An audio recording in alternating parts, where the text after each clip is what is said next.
So I just got here. I got a minute to check in and tell everybody, hey, another month of sexual harassment, intimidation, technology, torture from the gay community has just passed.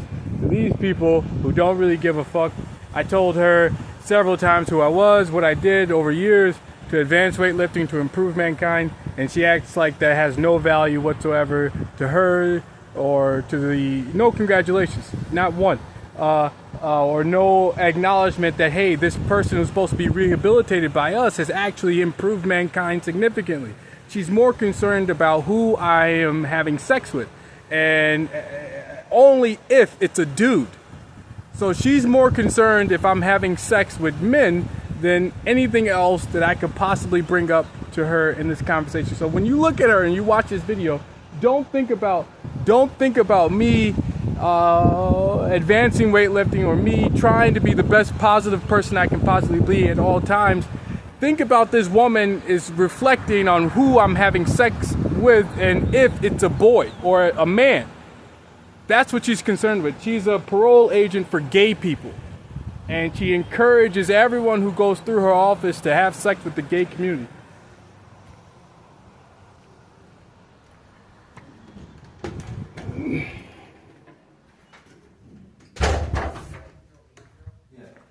Oh, shit.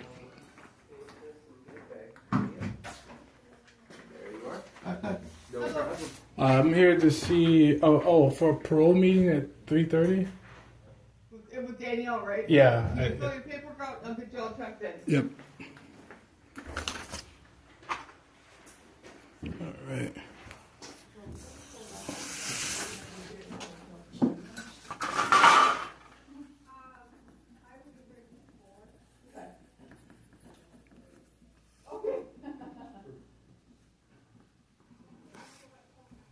Okay, sounds good.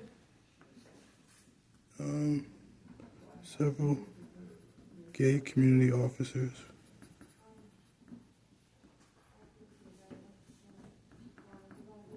Police officers have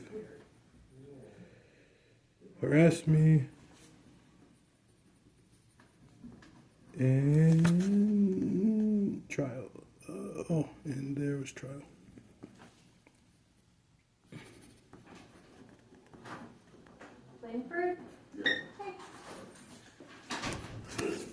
I'm still being sexually harassed.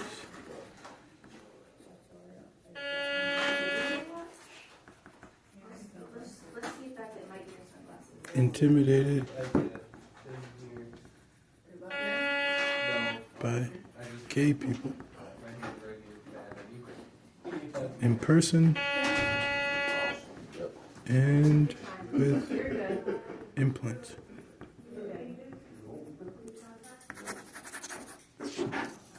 What's today? Is it 6 or 12? 6 is 12:25. There you go. So yeah, like I was saying outside, you can sexually harass somebody, you can intimidate them, and do it quickly before they can record it, or if you do that very quickly, sexually harass somebody, and look at them and then intimidate them. If they say no, like look at them like that, you just made them afraid to tell you no. You just taught somebody they don't have a right to tell you no. You just sexually harassed them and then you intimidated them. And those two things together is how you can rape somebody. And then if they go to the police say, well, sexual harassment is not a crime. But you know what you just saw. You saw somebody stick their tongue out at you, and then you saw them mean mug you after you told them no. So you know you were just threatened after you told somebody, I don't want to have sex with you. And that's how gay people get away with rape.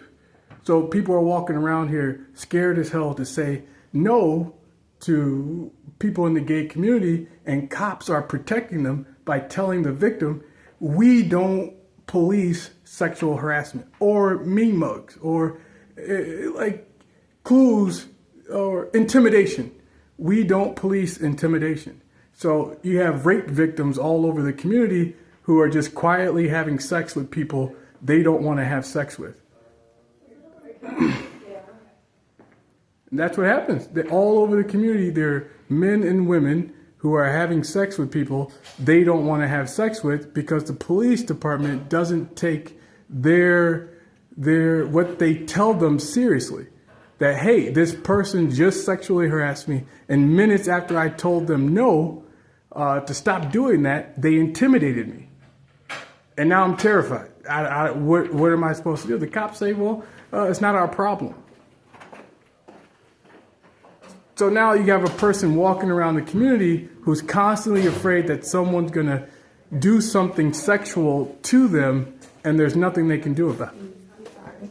So that's how you rape somebody and get away with it. You sexually harass them and then intimidate them right afterwards. So don't say the words, you have to have sex with me or else. Don't say that. Act like it. Don't pull a gun out. Don't pull a knife out. Don't use a weapon. So you don't actually have to use force to rape somebody. You can use psychological, you can mentally rape somebody. You can scare them. You can harass them sexually and then intimidate them. It's just as good as using a knife. So, or a gun. It's rape by intelligence. But then you're gonna have to have somebody that can. It's an intelligent way to rape somebody. See you later. All right, have a good one. That's the key for. Yes. Oh shit.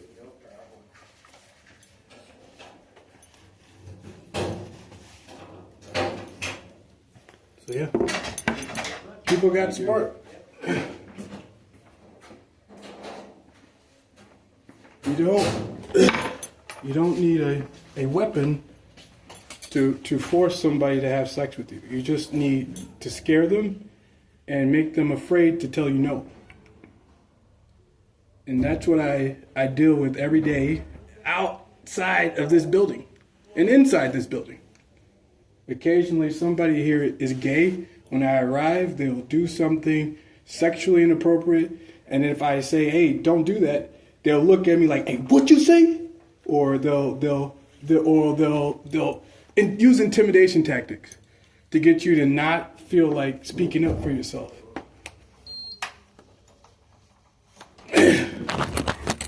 It's how you rape somebody.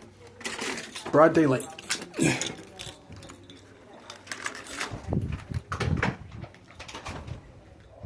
Now, I'm not that smart. I'm the one who went to prison, right? So I can't be smart enough to figure out, or if I was that smart, why would I do something to go to jail and then get out of prison and figure out how to rape people without going to jail?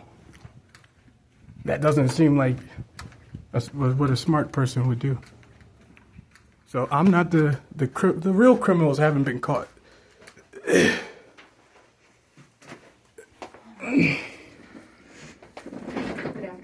Hello.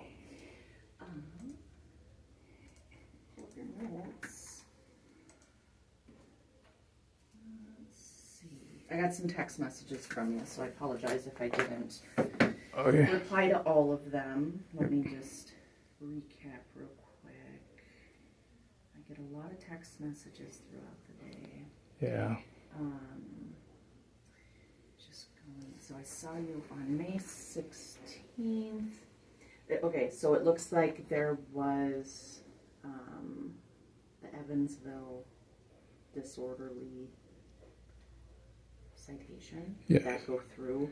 Yes, the judge told me that because of my volume, it was illegal, and that there was a potential for a disturbance. I see. He didn't say what the potential disturbance was, or how things were going to change. He didn't say that. He did say, but potential for disturbance and volume makes me feel like you're guilty. So And that was just a citation, right? yeah. Yes. It was illegal. Well, it's completely illegal. I just went through it. I was like, I know you're lying. I know it's free speech. I know it's protected. I got the paperwork. I walked out. Okay. And then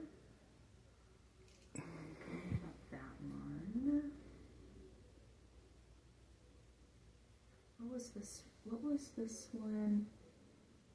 The area in the picture. Oh, so I was Where was outside. that at? I was at a concert. I didn't know the people who were at the concert. None of those people I follow.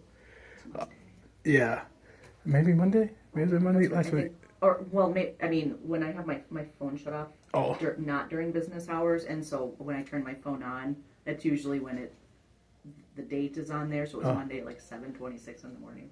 So it could have been it could have been over the weekend. Yeah.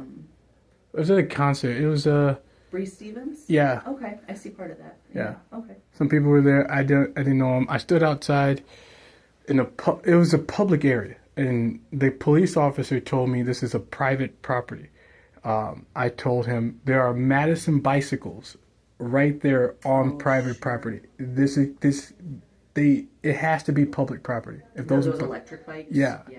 I told him that. He was like, "Nah, she just said it's private," and so the cop tried to get me to leave.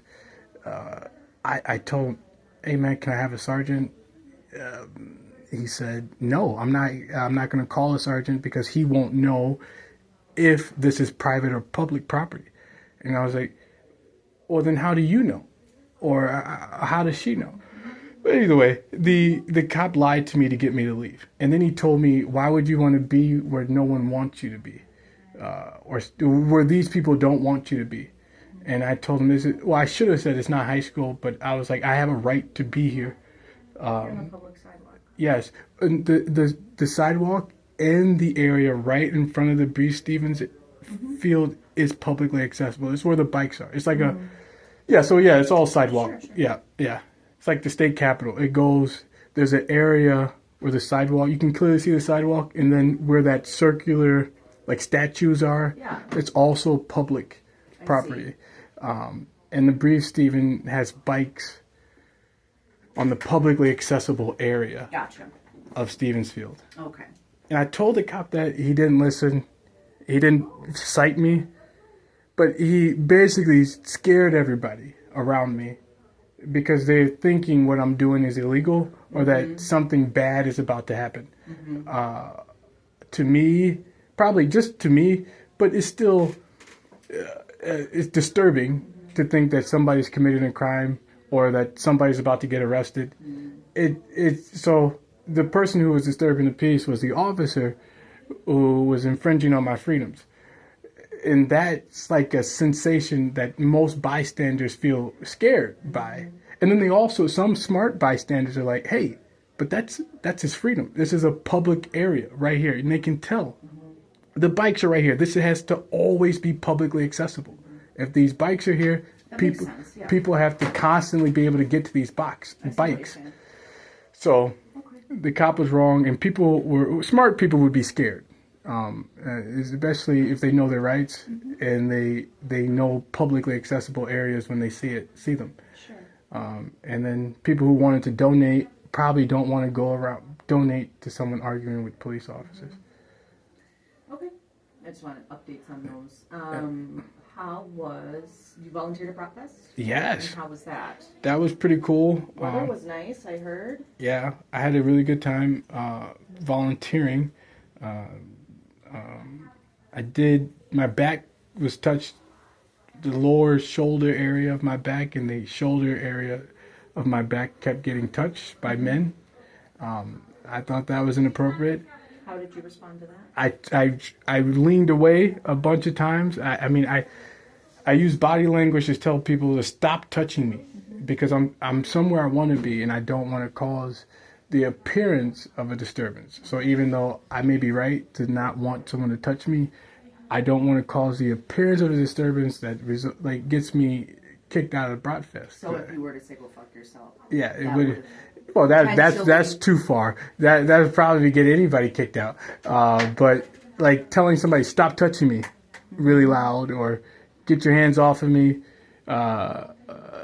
may have been misconceived as inappropriate, but or the volume may be inappropriate or socially unacceptable. I see. In some minds, I think it's acceptable at all times to tell people stop touching you. So if you don't want, I think that's normal. I expect someone who doesn't want to be touched to not be touched, and then they have a right be able to. to say, Yeah. don't touch me. Don't touch me. And so, because you didn't want to say something that would be perceived as a disturbance, Right. You just Use body you language. just use body language. I was like, I leaned away, I moved my shoulder, and then these guys kept their grips on my shoulder. So as I leaned away, the dude was keeping his fingertips like over my shoulder blades. So, and it's like applying pressure to my shoulder blades. He was doing it to cause an altercation. Was this while you were actually working? Yeah, while I was doing your own- volunteering. And Yeah. you were doing, were you collecting money or donations? Or No. What was it that you said that you were doing there? I was actually volunteering for breakfast. Right. What was like the role? Oh, a bunch of things. I did. Oh, I okay. grilled. I cleaned nice. up garbage. I picked up cigarette butts. I did soda. I did not cashiering, but I did cashier. I sold soda and water. What else did I do? Did you do the whole weekend then? Yeah, I did Nice. Friday, Saturday, Sunday. Yeah, I did have a good time, and a little bit on Monday. All right. And then with the experience of being touched then and using the body language and always not helping or not having an effect, it sounds like. Mm-hmm. How did you deal with that? I put it on Twitter. I just told exactly who it was and what they did, and Did you use their names? yes, yeah. So if you follow me on Twitter, there's all the harassment, everything that happens to me, as much as I can. I pretty much I post it. I'm not well versed in Twitter. Oh. I don't think I've accessed Or any YouTube. ones. Yeah.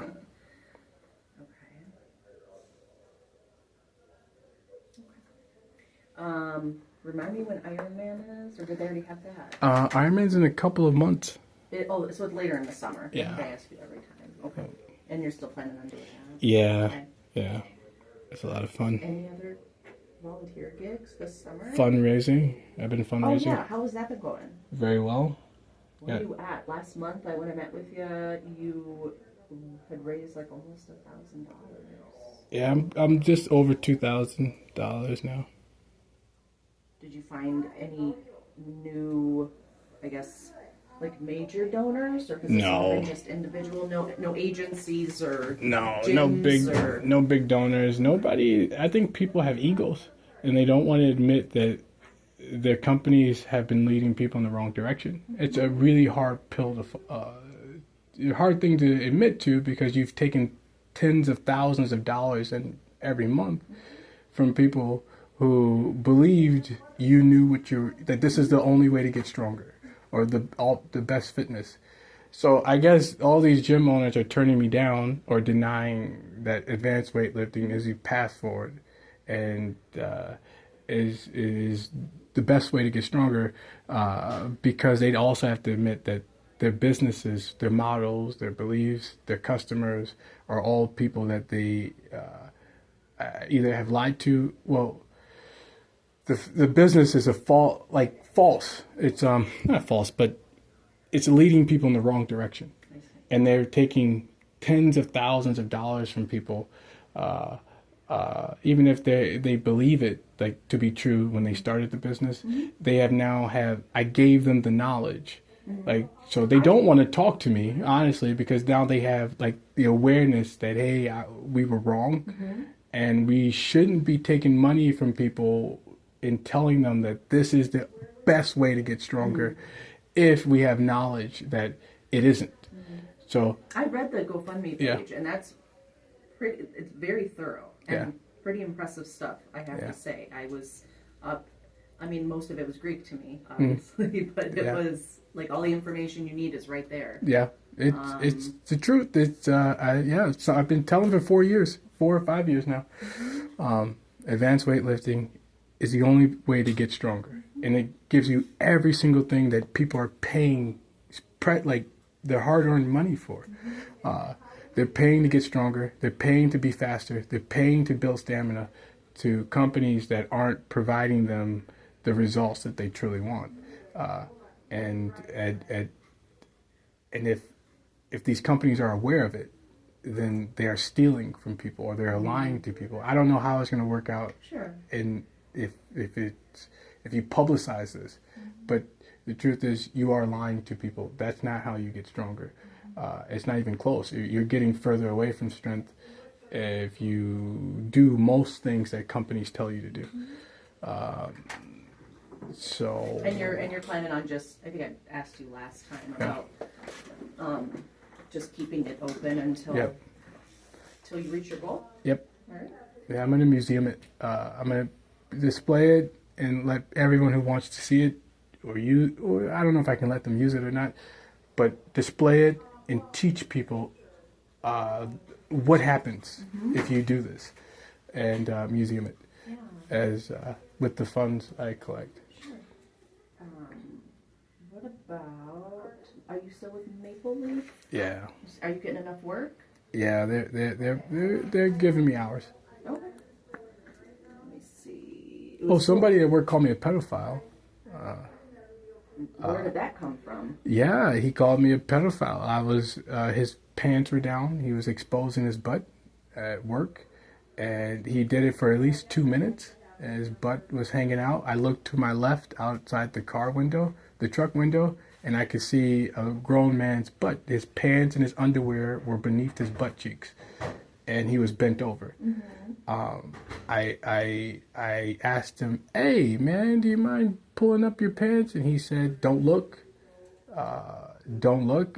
And I said, "But I can't help but look. If I look, I have to move this truck." And when I move this truck, I immediately look to my left, and I can see a man's butt.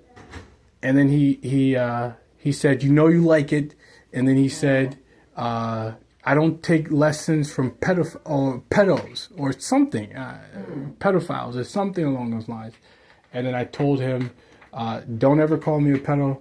I'm not a pedo. And can you please pull your pants up?" And he said no. And he kept walking around with his pants down. Is it one of your coworkers? Yeah. So he was basically, everybody I work with is in the gay community. I'm almost certain there's no one there who is not gay. And I'm constantly, I am certain that I was hired to learn to accept sexual harassment or harassment as a part of my work experience. And if I choose to complain, the alternative is termination. So if that's kind of where if that's what you believe, or that's the experience, That's exactly what's happening. That's happening. Are you? I guess what is motivating you to stick with the job? Because I applied to hundreds of jobs for weeks, and those are the only people who hired me. So it's like someone pinpointed the best place for me to work to experience sexual harassment, intimidation, and a combination of those experiences to see what would happen. So the people I work with are like the mischievous sort and the violent sort.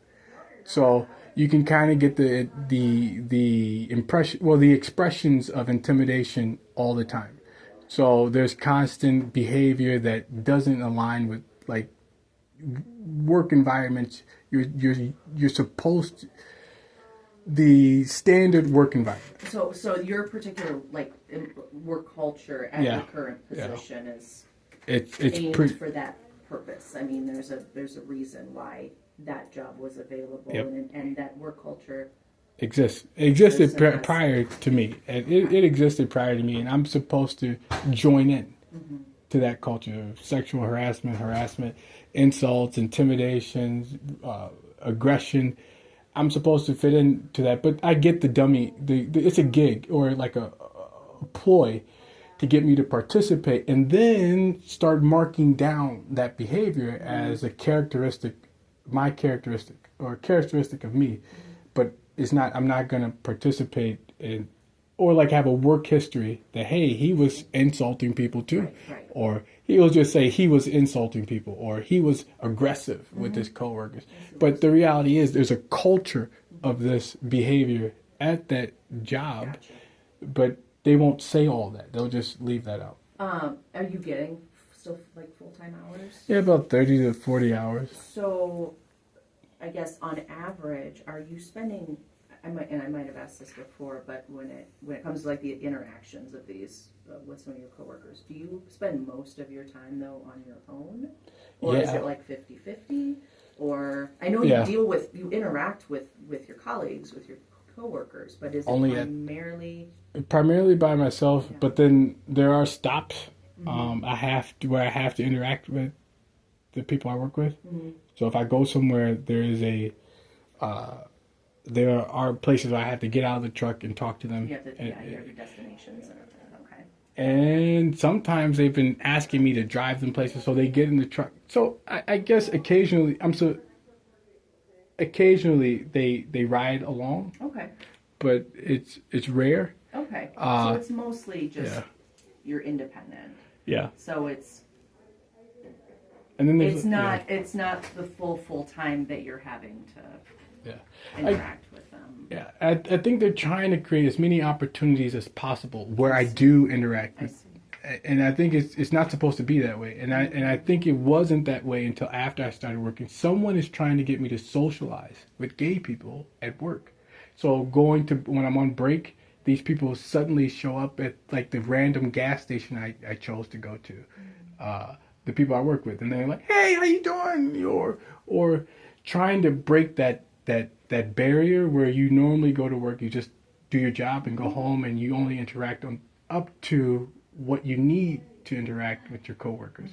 But someone is trying to breach that boundary where you maintain your like professionalism, Sure. and you reach into that area where you're friendly, and these people are trying to get into your personal life. So you're trying to make your work part of your personal life. And I'm trying to avoid that because I can clearly see the ones who are showing they are gay, and I'm not interested in introducing gay people into my personal life. They're already forcing their way in with implants, so they're watching, hearing, doing everything I say or They're do. involved enough. So yeah, They already know what's going on. And I guess they're trying to breach the go from technology to physical interactions, from like normal physical interactions that they can or personal interactions that they're having with implants. They're trying to have physically.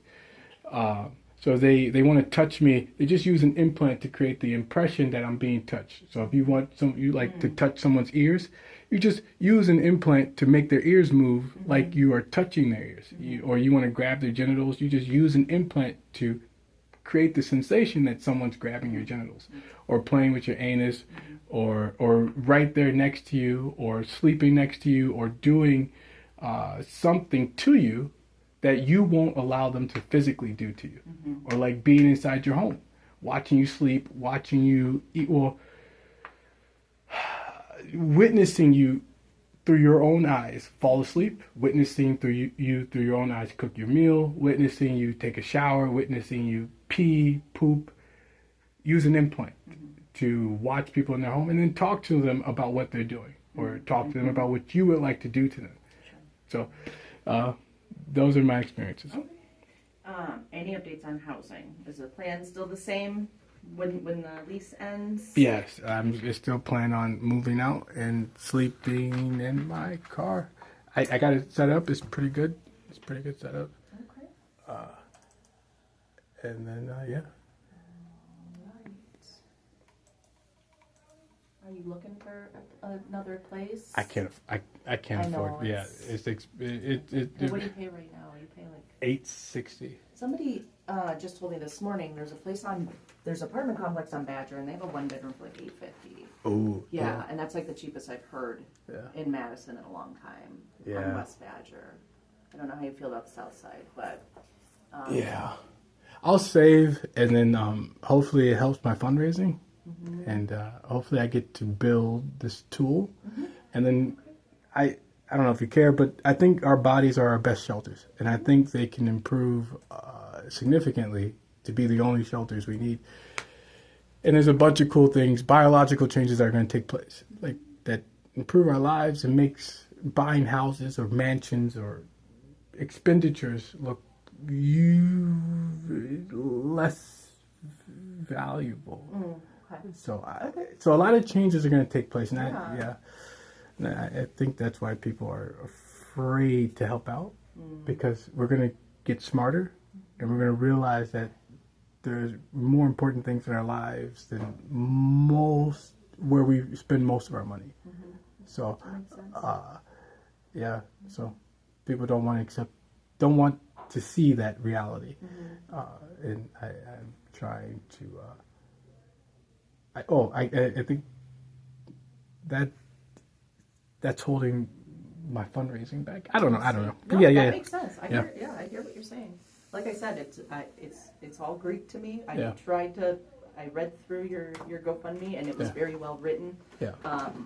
A lot of information, and I feel like I need a degree in that field in order to understand all of it. But it was very well written. I mean, you did a great job with that, and I can see what you're saying about different, organizations or interested parties preventing or trying to delay. Yeah, That makes sense.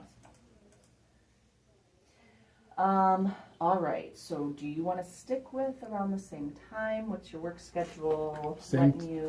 Same time, probably. Same time. Would you be okay with a Friday? You said, well, we did 3:30. I could do a Friday. That sounds good. At 3:30. Yep. And that would be Friday, July 11th at 3:30. Would you like an appointment slip? Sure.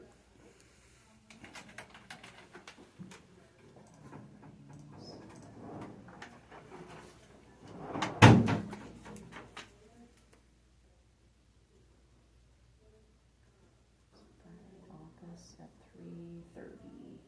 Okay, there we go. All right. Sweet.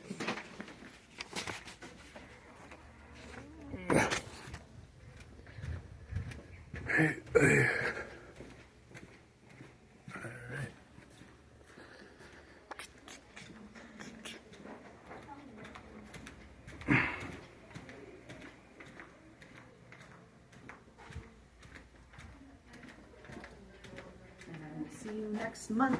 All right. Good luck with the fundraising. Thank you.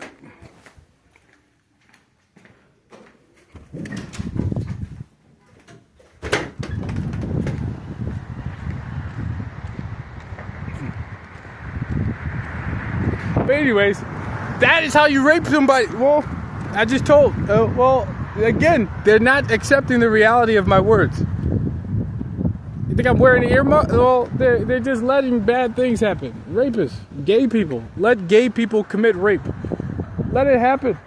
Because otherwise we gotta fight these people. They have a culture they've lived by and have died for over and over again. Died for multiple times and lived for constantly. So if you put up a fight, they're just going to put up a bigger fight so that they can continue their culture. It's either your freedom or their freedom. Their freedom to practice their culture or your freedom to have the best life possible. Who's going to win? You're going to have to keep fighting these people, and it's going to become a more obvious fight the more you speak up or the more you elaborate on your condition, on the events of your life. So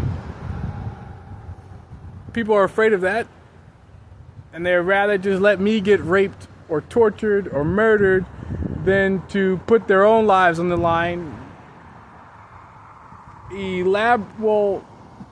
supporting my statements. I'm going to keep telling.